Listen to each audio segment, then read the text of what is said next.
In what ways did you guys help out Jeezy? Okay, I met Jeezy, bro, in the parking lot of Magic City. He was broke down in the old school. By the time Jeezy got his record deal, we had moved that around on a burgundy tour bus for I don't know how many months, and Meech was paying the DJs, and every club that we went through throwing money, $3,000, $5,000 to play nothing but Jeezy's music. This was part of the promo. We went all around the Chitlin circuit doing this shit.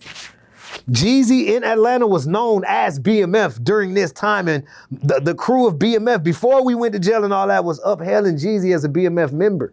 So the people in the streets was rocking with him. He was BMF. Can't nobody denounce or deny that when Jeezy first dropped, he was claiming that he was a part of BMF. Even all the snitching that told in the indictments tell you, go to the internet. You type in, this said Jeezy did this from BMF, and then you're gonna see all these statements and shit pop and say what Jeezy was doing. He was with us, a part of us. He never supposed to separate from us to do it, but because of that double homicide, get scared, bro. Niggas don't be really built like that. You want to be entertainment for real from the jump. Like, oh shit, hold on. Man, and it might be over for these, man. They didn't charge me with a double homicide. This is what's going on during that time. He's in my studio session. Man, this shit might be over for him. But at the same time, he got to go up the hill and kick it with Meech because I got him going up there bringing Meech the bitches from Magic City because all the BMF members is gone until we figure out what's going on with the case. Only person that's still there in the studio for me is who? Jeezy. It's my company. I got him in there recording. He's recording for my company, not recording because he owns these recording. Even to this day, bro, I own all that shit that he recorded in patchwork from them dates. And I got them dates already, ironed out with doing an audit on patchwork. So them dates that he recorded, all the records, I see Shawty Red coming there. I see Jazzy Faye coming in the room throwing beats in there. All the songs that Jeezy recorded during that time, I own. I got the audit on it. Have I went and said, oh, this is my song. I own this song. I ain't on all that, okay? I go get it how I live. I let my kids deal with that shit one day. Look, that part of that catalog, y'all go get that. That's y'all. I own all that shit at the end of the day. We own. Was there any other ways that BMF or Meech helped Jeezy? This is all Meech's help because Meech is the CEO of this company, bro. Meech is buying Jeezy the $100,000 jury.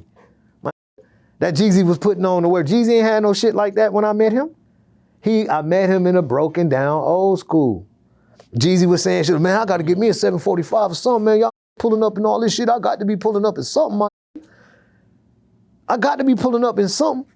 That's where Jeezy was at when I met him. And I was living when I first met Jeezy, bro, he first came to my crib, bro, I had the jacuzzi in my house, Olympic-sized swimming pool, tennis courts with a paintball arena in the backyard. Hello. Me, and it wasn't just me living in there, so I'm lying today. It was me, Bull, Big Cuss, Baby Blue, D, the bitch I was with back then, okay?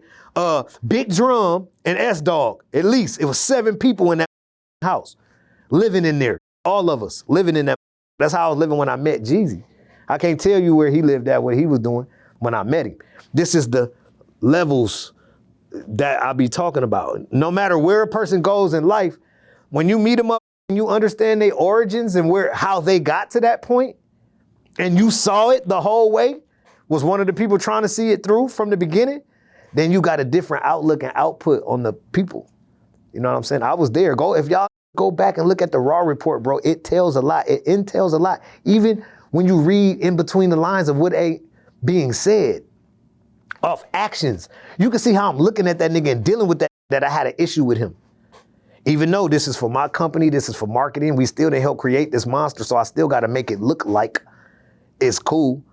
But I could point you out all the points because it was me in those feelings, like when he say some shit, nigga, and I'm like, I really wanna smack the out this. But I know I got the Raw report cameras and shit in front of me, and I gotta act like we cool as part of this promotion, this facade that we didn't already created. You understand what I'm saying? So personally, I was mad. Personally, I knew that we wasn't finna get no money from that shit. And I didn't put all my time for the last months and all this shit, and we done did all this promo and put him on, I put him in position and all this shit for nothing. You know what I'm saying? For him to run off and let all these other people attach to the money, and now we still in the streets with the bricks. If we had got the deal, it would have been an in-house BMF, and CTE would have signed a BMF, BMF would have signed a Def Jam, then Meech would have been able to lead the street with that overall bag. We would have still put Jeezy out the same way he came out. He just would have been signed to BMF as an overhead. Them was just scared of that shit because we was them, and they scared. They were scared of the police. They was really scared of us.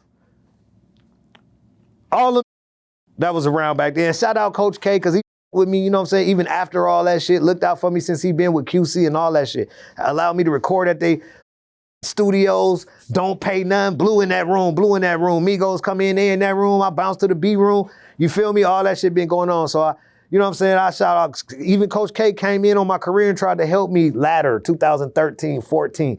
He tried to help me, but back then I want to get Coach K because I never grilled him about the shit. I was so busy, like I'm putting all that behind me and I'm trying to move forward with what I got going on now that I never had sat him down and really asked him, like, bro, what the happened with the record deal? How did y'all come from us doing all that work for Jeezy and y'all being in my studio session to signing the deals without us? What made y'all leave me out? I never asked Coach K that.